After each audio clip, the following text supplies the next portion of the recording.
Me llamo María de Guadalupe Rodrigo. Soy argentina. Y traer este testimonio que es en realidad no un testimonio personal, sino el testimonio de los cristianos perseguidos. Lo que están viviendo nuestros hermanos, sobre todo en Siria, ¿no? Siria e Irak, pero sobre todo me voy a referir a Siria. Yo ingresé a la familia religiosa del Verbo Encarnado cuando tenía 18 años en Argentina. Y después de los años de preparación, de formación, mis superiores me ofrecen, me proponen como primer destino el Medio Oriente. Años hermosos en Tierra Santa y en los que nos dedicamos a estudiar la lengua árabe. Después pasé a Egipto, estuve 12 años en Egipto. Finalizados estos 12 años en Egipto, realmente mi salud se había resentido bastante. Estaba cansada. Entonces es cuando mis superiores me ofrecen que yo proponga un lugar tranquilo donde ir a descansar y a reponerme por un par de años. Y entonces es ahí cuando yo elijo y pido ir a Siria. Enero del 2011. Muy mala para elegir lugar de descanso. Pero bueno, lo cuento, siempre lo cuento esto. Y lo cuento a propósito, para que se entienda lo que era Siria antes de esta guerra. Como para elegirla como un lugar de descanso. En Siria se daba eso tan raro que yo no había visto en otros lugares de Medio Oriente, y era la buena convivencia entre cristianos y musulmanes. Los cristianos somos minoría en Medio Oriente, aún siendo nuestra tierra, y en general una minoría perseguida y discriminada, más o menos, dependiendo de las circunstancias de cada lugar. Pero en Siria se daba esto de que en un grupo de amigos 2 eran cristianos y 2 musulmanes. Rarísimo. Quizá favorecido por el gobierno laico de Bashar al-Assad. Bashar al-Assad sucede a su padre, Hafez al-Assad, y pertenecen a una dinastía, a una tribu en el Islam, que es una de las más moderadas entre las facciones del Islam, que se llaman los alawitas. Y por eso no impusieron la ley islámica como ley civil. Por eso gobierno laico y cierta libertad religiosa, ciertos derechos para las minorías. Esto daba, por lo tanto, mucha calma social. Además, esto se sumaba a la prosperidad, el bienestar económico de este país. Fíjense la ubicación que tiene Siria en el Medio Oriente, ubicación privilegiada, limitada por Turquía, Irak, Jordania, Israel, Líbano y el mar Mediterráneo. Hasta que se construyó el canal de Suez, era el paso único y obligado para el comercio entre lo que es África, de este lado de Europa y Asia. Un país muy rico en recursos naturales, mucho petróleo. Un país que no sufría de deuda externa, se autoabastecía, no sufría de desocupación ni de inseguridad. Es decir, una sociedad realmente muy calma. Una sociedad en la que uno no podía decir, esto no da para más, ¿no? Uno viviendo allí podría decir, bueno, no, esta gente no puede más, esto va a terminar en una revolución, va a terminar en una guerra civil, por la miseria, por el hambre, por la injusticia. No, era gente que realmente estaba muy bien. Y eso también explica que en realidad esta guerra, ¿no?, que nos ocupa en estos años en Siria, no fue una guerra comenzada en la calle propiamente, en medio del pueblo, sino una guerra programada afuera, sobre un escritorio, planeada con todos los detalles. Comienza la mal llamada primavera árabe, que no tiene nada de primaveral para los árabes. Se empiezan a dar los disturbios, ¿no?, en estos países, en Túnez, en Libia, en Egipto. En Siria la gente decía, aquí esto no puede ocurrir, imposible. Pero sin embargo comenzaron los disturbios al sur del país, en un pequeño pueblo que se llama Deraa. Fue el primer lugar donde se provocaron estos disturbios. Cuando comienzan estas manifestaciones, la prensa internacional, los medios, lo presentan como que finalmente el pueblo sirio también adhiere a la primavera árabe y sale pacíficamente a las calles para pedir democracia. Pero en realidad las noticias que nos llegaban, ¿no?, de nuestros vecinos, ¿no?, de estos pueblos, no concordaban con lo que veíamos por televisión. La gente decía en estos pueblos que habían ingresado grupos armados de fuera de Siria. Hablan otros dialectos, decían. No son sirios, están provocando disturbios en el pueblo. Ya han descuartizado varios cristianos cristianos descuartizados en bolsas de basura, en el contenedor con un cartel, no tocar, es cristiano. Esas eran las manifestaciones pacíficas según la prensa. Cuando esto comienza a suceder y a multiplicarse en el país y muy rápidamente con estos grupos armados que entran de fuera, la gente sale a la calle. Ahí sí sale a la calle. En Damasco, en la capital, y en Alepo, la segunda ciudad del país. La gente salió a la calle, miles de personas, con pancartas, con carteles, banderas, para apoyar a su presidente, para expresar y manifestar su opinión respecto al gobierno que tienen. Y no porque Bashar al-Assad sea la mejor forma de gobierno, un santo varón, probablemente no lo sea. Lo que pasa es que ellos preferían seguir como estaban a caer en manos del fundamentalismo islámico, porque el resultado de esta guerra no iba a ser la democracia. Ellos ya lo veían. Esas mismas imágenes que nosotros veíamos, la escena que veíamos por la ventana, veíamos pasar esta gente por la ventana cantando, esas mismas imágenes eran tomadas por cadenas internacionales muy importantes de información y comentadas de esta manera. Continúan las manifestaciones pacíficas del pueblo sirio que sale a la calle para pedirle a su presidente que se vaya. Era ridículo. Claro, ¿quién entiende árabe para saber que estaban apoyando en realidad a su presidente? Y por eso uno de los grandes dolores de este pueblo es esta gran mentira que se montó alrededor de esta historia, ¿no? Es el abandono de Occidente. El Papa lo llama el silencio cómplice de Occidente. Las veces que intentaron manifestarse y expresar realmente su opinión, su voz fue totalmente tergiversada. Todo esto que se armó en torno a esta guerra, ¿no? Obviamente es una operación muy grande, que requiere, por así decir, la opinión, el apoyo de la opinión pública, la aprobación de la opinión pública. Es decir, que Occidente apruebe, ¿no?, que estos rebeldes, ¿no?, moderados, ¿no?, se levanten contra el dictador. Pero fíjense que es un error de Occidente, que nosotros cometemos como occidentales, de juzgar a los árabes con nuestros criterios occidentales.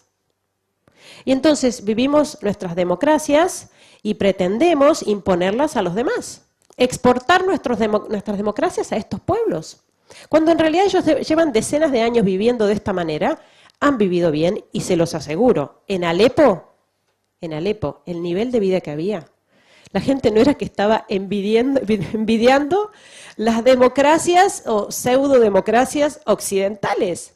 Para nada. ¿Qué derecho tenemos a atropellar su soberanía?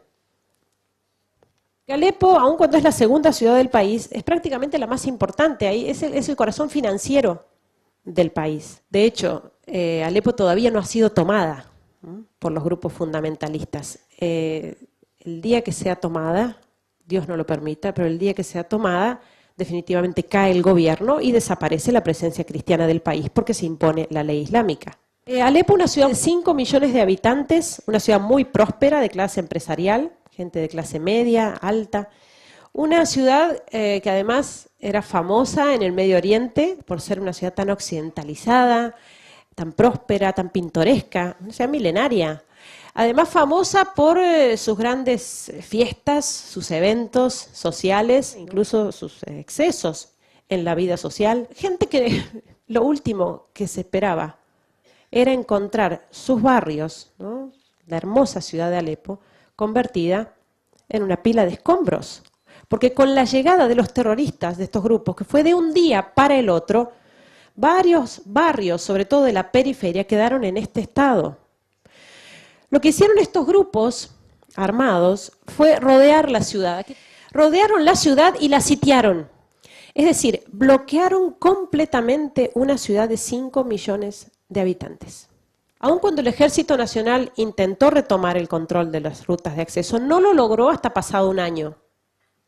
De manera que, con rutas cerradas, bloqueo absoluto, nadie entraba y nadie salía de la ciudad, y nada entraba y nada salía. Se acabó el combustible muy rápidamente y ya no veíamos vehículos por la calle.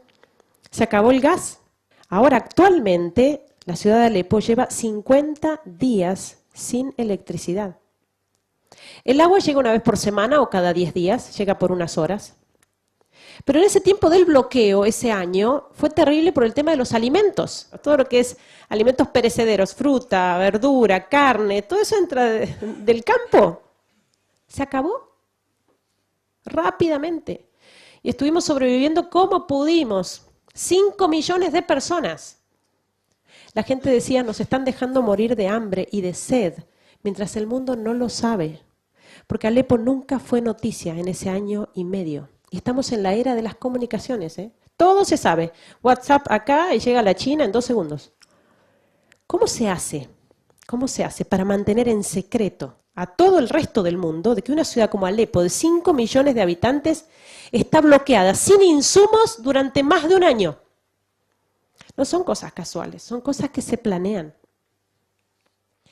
El asedio y el sitio a la ciudad de Alepo, que provocó toda esta carestía, se sumaba al ataque permanente, porque es terrorismo, es guerra sucia.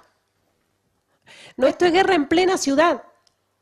Disparan permanentemente contra los civiles. No hay un barrio de la ciudad de Alepo que esté libre de esto, que sea seguro, que uno diga, no, aquí no van a disparar, no van a atacar, es imposible que ataquen aquí. Hay un hospital, hay un colegio, hay niños. No, también atacan hospitales. Siria tiene unos 21 millones de habitantes, ¿no? Más o menos. Y se calculan unos 12 millones de refugiados. Más de la mitad de la población del país que tiene su casa en este estado. ¿Cómo se soluciona esto? Abrimos fronteras y recibimos a todos. Tenemos que saber que los refugiados necesitan ayuda, y está muy bien ayudarlos, pero que cuando estamos ayudando a los refugiados no estamos solucionando este problema. Estamos solo poniendo parches y tapando agujeros. Porque hasta que no se cierre el grifo, hasta que no se cierre la fábrica de refugiados, que es la guerra y la persecución, vamos a seguir teniendo refugiados. Los refugiados son una de las consecuencias de esta guerra. Y el tema de los refugiados es preocupante, pero lo más preocupante de esto es la misma guerra y persecución. Entonces, por eso los obispos, ¿no? Últimamente uno de los obispos de Siria que dijo, basta de vender armas a la oposición moderada, porque la oposición moderada no existe en Siria. Había grupos opositores al régimen, minoritarios, que quedaron diluidos entre estos grupos fundamentalistas. No hay oposición moderada, a no ser que se quiera llamar moderado descuartizar a un cristiano. Si eso es moderado, sí, hay oposición moderada. Qué fácil sería acabar con esto si se cortara el financiamiento, pero no quieren hacerlo. Y por eso la Iglesia en última instancia, no descarta la intervención militar para detener a estos grupos, porque obviamente la caridad no se opone a la legítima defensa. Que yo perdone no significa que no tenga que defenderme. Yo recuerdo que cuando empezó esto, que fue de un día para el otro, ¿no? De tener los tanques en la calle, cañonazos, tiros, ¿no? Temblaba el edificio, entraba alguna bala por la ventana. Esas 2 primeras semanas fueron terribles, estábamos encerrados todos, hubo toque de queda, no salíamos, era muy difícil dormir. Esas semanas del comienzo se hicieron meses, y los meses se hicieron años en la misma situación. Guerra en plena ciudad. Imagínense lo que es eso para los niños. Niños que toman pastillas para dormir, porque por el miedo a la noche no pueden conciliar el sueño. Niños que juntan balas, tienen su cajita de cartón y vienen a la parroquia con la cajita de cartón y se intercambian las balas, los proyectiles, como si fueran figuritas. Porque es lo que uno encuentra en cualquier lugar, en la calle, en la terraza, en el balcón.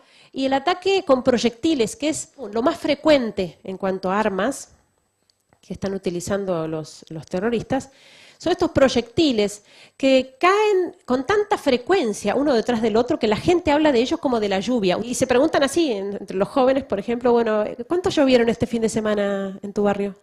Lluvia de proyectiles. Armas caseras que no son muy grandes, el problema es que las preparan con todo tipo de elementos cortantes adentro, vidrios, clavos, latas. Esto sucede, estas explosiones, cada 15 minutos, cada media hora, cada 40 minutos y a veces en el mismo barrio.